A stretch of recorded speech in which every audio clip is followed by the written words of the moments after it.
और अगर x नहीं भी दिया, x होता है पद और ये होती है बारंबारता। बारंबारता को अंग्रेजी में कहते हैं फ्रीक्वेंसी और पद को कहते हैं टर्म। अगर आपको वर्गंतराल दिया होता, मान लो वर्गंतराल तो समझते हो ना, 0 से 10, 10 से 20, तो हम पद निकालते हैं। पद निकलता है ये निम्न वर्ग सीमा या उच्च वर्ग सीमा। निम्न वर्ग सीमा को यू एल कहते हैं और उच्च वर्ग सीमा को यू। तो जो पद निकालते हैं वो निकलता है u प्लस एल बटे। ठीक है, अब आप देखिए समांतर माध्य का सबसे पहला सूत्र,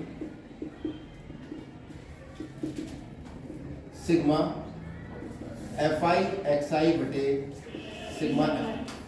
जब आई का मान शुरू होगा कहां से, 1 से, कहां तक चलेगा n। अभी समझ में आ जाएगा। ये है आपका प्रत्यक्ष विधि। कौन सी विधि? प्रत्यक्ष विधि। जैसे पहले एक सवाल कर लेते हैं। प्रश्नावली 14.1। पहले सवाल है, इसमें जब सवाल इस तरह से दिया होगा हम इसको इस तरह से बना लेंगे, ऐसे।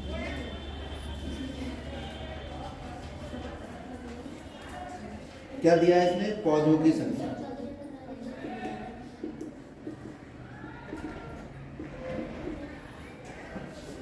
उसके बाद है घरों की संख्या।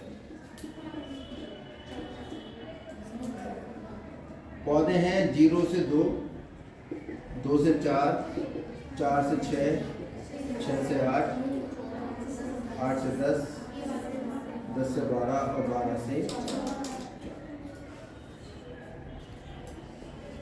सवाल को पहले समझ लीजिए। विद्यार्थियों के एक समूह द्वारा अपने पर्यावरण संचेतना अभियान के अंतर्गत एक सर्वेक्षण किया गया, सीधे बैठो, जिसमें उन्होंने एक मोहल्ले के 20 घरों में लगे हुए पौधों से संबंधित आंकड़ों को इकट्ठा किया। 20 घरों में गए तो 20 घरों में जाके देखा कि भाई तुम्हारे यहाँ कितने पौधे। किसी के यहाँ तुलसी का पौधा मिला, ऊपर पीपल का पेड़ उग रहा था, 2 पौधे हो गए। किसी का तुलसी का पौधा, गेंदे का पौधा, पीपल का पेड़, 3 हो गए। ठीक है, ऐसे करके उन्होंने सबके घरों में जाकर देखे कितने पौधे उग रहे हैं।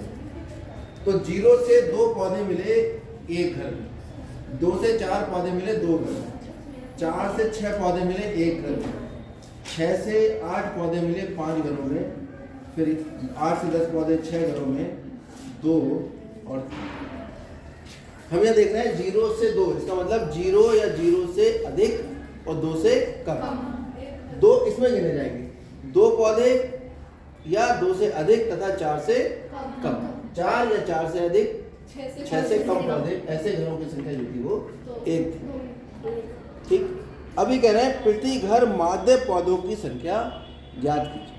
हमने आपको बताया था कि जिसकी भी वो समांतर माध्य पूछेगा,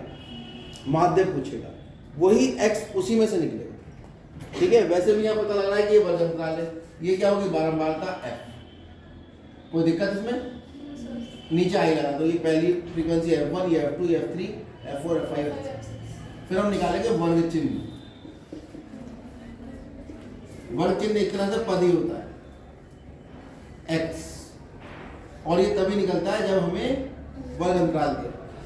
वर्ग चिन्ह निकालने का तरीका है, ये निम्न वर्ग सीमा, ये उच्च वर्ग सीमा, दोनों को जोड़ो, 2 से भाग करो। जोड़ो, 0 प्लस 2, 2 से भाग करो, 0 प्लस 2 बटे 2 कितना आ गया? 1। फिर 2 प्लस 4 बटे 2, 6 बटे 2 3, 4 प्लस 6 बटे 2 5, 6 प्लस 8 बटे 2 7, फिर 8 प्लस 10 बटे 2 9, फिर 10 प्लस 12 बटे 2 कितना? 11, और फिर 12 प्लस 14 बटे 2 यानी लाइन खींच देता हूँ ताकि आपको ये सब अलग अलग दिखाई दे। और ये 2 बना हुआ है, L बना हुआ नहीं है।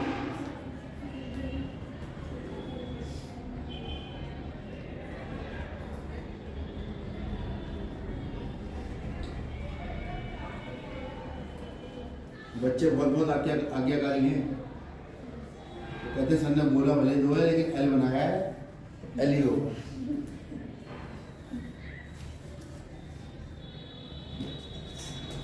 इसमें इसे थोड़ा सा नीचे और 1 बढ़ा लेते हैं, ये बंद कर देते, ये सब उससे बनाओगे पैमाने से, यहाँ लिख दोगे योग और इन सब का योग करोगे तो 20 आएगा, क्योंकि 20 ही घरों के अंदर हमने जांच की।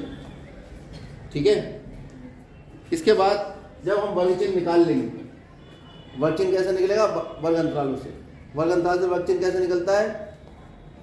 निम्न वर्ग सीमा प्लस उच्च वर्ग सीमा बटे 2। ये इतनी सी बात याद रहेगी। उसके बाद हम निकालेंगे FI गुणा XI, यानी बारंबारताओं को गुणा कर देंगे किससे? वर्ग चिन्ह से। करो गुणा।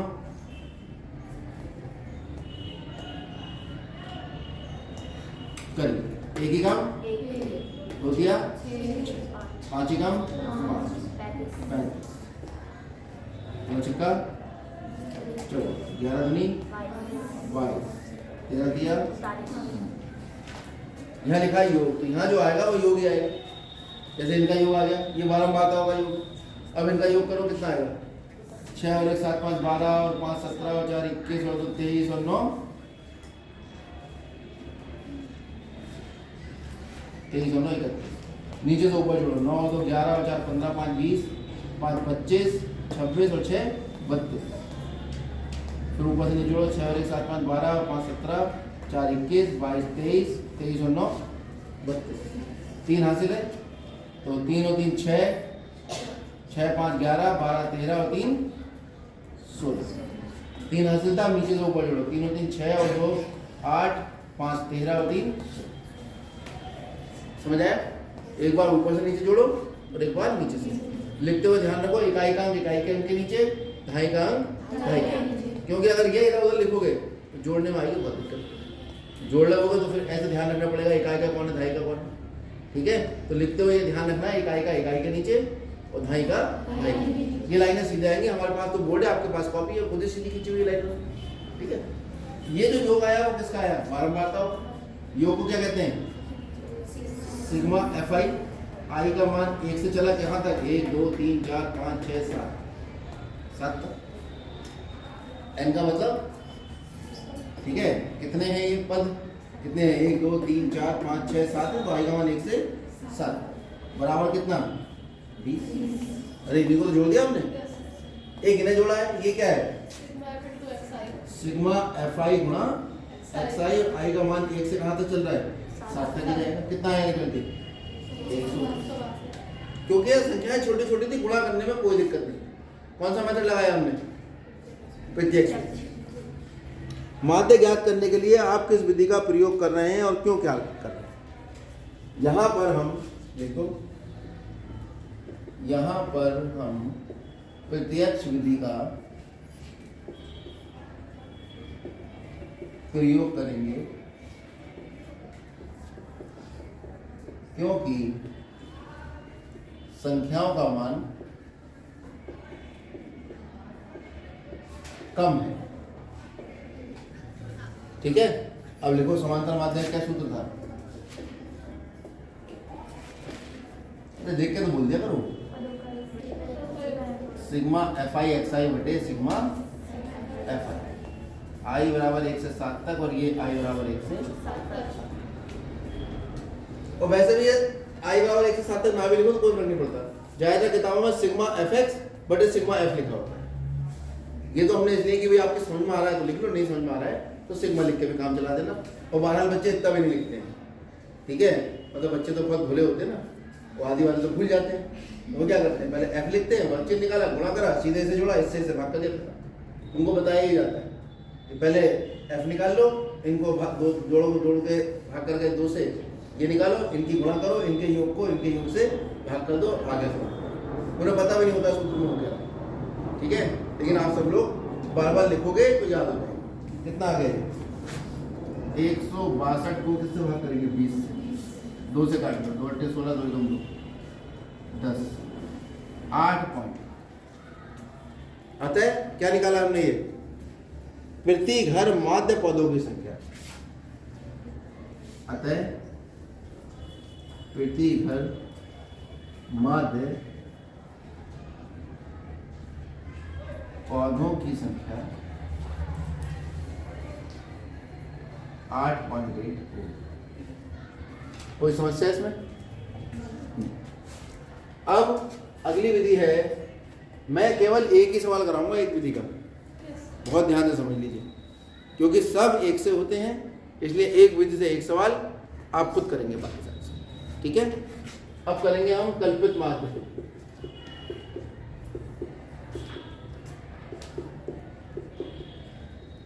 कल्पित माध्य इंग्लिश में कहते हैं इसे एज्यूम मीन मेथड। कल्पित माध्य जैसे एक दो बच्चे अभी कपोल कंपना में खोए हुए, समझे, तो बाहर देख रहा है, एक दो बच्चे ज्यादा, ठीक है, कोई खिड़की देख रहा है, वो छिपकली देख रहा है कि उसका रंग काला है कि भूरा है, वो डिसाइड करने में लगी हुई है ये कत्थे रंग की है ये काले रंग की, क्योंकि धूप पड़ रही है काले रंग पे और वो दरवाजा भी काला है, तो इस चक्कर में वो काली और कत्थई में रंग मिक्स हो गया है, पता नहीं लगता। ठीक है, अभी जाओगे पहले पूरा पेट पढ़ लो, उसके बाद पूरा आराम से अध्ययन कर लेना, तब तक इधर ध्यान, ठीक है। तो कल्पना मतलब सोचना, अपने आप सोचना, ठीक है। तो यहाँ भी कल्पित माध्य विधि का मतलब है कि हम अपने आप सोचेंगे बैठे बैठे कि भाई समांतर माध्य, चलो आज सोच लेते हैं 5 होगा सवाल में, ठीक है, निकाला नहीं है, सोच लिया, ठीक है। फिर उस जो सोचा है उससे फिर सही वाला निकाला, पहले मान लिया हमने कि भाई समांतर माध्य इतना होगा, यानी उसे हम कहते हैं यदि कल्पित माध्य, मतलब जो हमने कल्पना करा है वो माध्य ए है, ये हमने माना, ठीक है। और एक नई चीज लिखी हमने डी आई, डिफरेंस किससे, पद से। पद कौन है, एक्स, कौन सा पद, आई मा माइनस, आई कौन सा पद है, आई का मान जब पता लगेगा तो बता देंगे कि पहला या दूसरा, अभी तो आई का मान पता ही नहीं है, इसलिए आई लिख दिया, आई मा पद बराबर किसके होगा, जो भी पद है कौन सा, आई मा पद, उसमें से जो हमने कल्पित माध्य माना है अपने पास से ए, पहले मान लिया, इसकी सहायता से हम उस वाले माध्य पर पहुंचेंगे, ठीक है। ये ए मान लिया, तो सूत्र हमारा क्या था, समांतर माध्य का सूत्र हमारा था सिग्मा एफ आई एक्स आई बटे सिग्मा एफ आई, यही तो सूत्र था हमारे पास, एफ से आई को अलग। चलो कोई बात नहीं, एफ, अब मैं आई का मान 1 से लेकर 7 तक लिख नहीं रहा हूं, ठीक है, ध्यान रखो तुम लोग, यहां लिख देते एफ आई अपनी जगह, एक्स आई का मान बताओ कितना आएगा, यहां से एक्स आई का मान कितना आएगा, अगर ये माना है भाई कितना आ जाएगा, डी आई प्लस ए बराबर, यही तो आएगा, ये लगा देते हैं, एक्स आई की जगह आ गया डी आई प्लस ए बटे सिग्मा, ये सिग्मा काम उसी पर करेगा जिसमें आई होगा, जिसमें आई नहीं होगा उसमें 1 2 3 लगेगा ही क्यों, बात समझ आ रही है। जैसे अगर हम लिखें सिग्मा आई बराबर 1 से n तक, यहाँ लिख दिया हमने 5, ठीक है, और लिखा है एक्स आई, तो ये 5 बाहर निकल आएगा, क्योंकि इसमें तो आई है ही नहीं, इसमें क्यों लगाएंगे, खाली एक्स आई पे, समझ आ रहा है। चलो अंदर गुणा करो, सिग्मा 7 नहीं n, आई बराबर 1 से n तक एफ आई डी आई गुणा, और ये प्लस हो जाएगा एफ आई ए, और बटे में कौन चल रहा है, सिग्मा एफ आई। अब इसको अंदर सिग्मा को अंदर डाल दो, एफ आई डी आई बटे सिग्मा एफ आई प्लस सिग्मा एफ आई गुणा ए बटे सिग्मा एफ आई। और हमने बताया था कि अगर इसमें ए में तो आई है नहीं, ए को बाहर लिख लो, तुम्हें कुछ ध्यान में रहता है, ऐसे ही सर बोल देती हो क्यों भाई, तुमने देखा क्या लिखा हमने, तुम्हारा वो नीचे रह जाओ, लिख रहे थे सब लिख चुके थे, कॉपी पे ध्यान था, यहाँ लिखा तुमने एकदम यस सर बोल दिया, इधर ध्यान भी तो दोगे, देखोगे भी तो वो क्या रहा है, इससे इसको काट देते हैं, बराबर कितना आ गया भाई, ए को पहले लिख लो, A plus sigma F I D I बटे सिग्मा एफ आई, ये नया फार्मूला बन गया आपका समांतर माध्य का, कौन सी विधि से निकाला ये, कल्पित माध्य, समांतर में हटा दो, खाली माध्य लिख,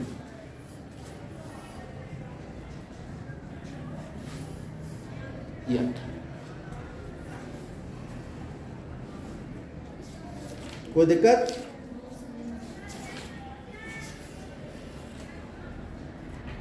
अब इससे संबंधित एक सवाल देख लेते हैं।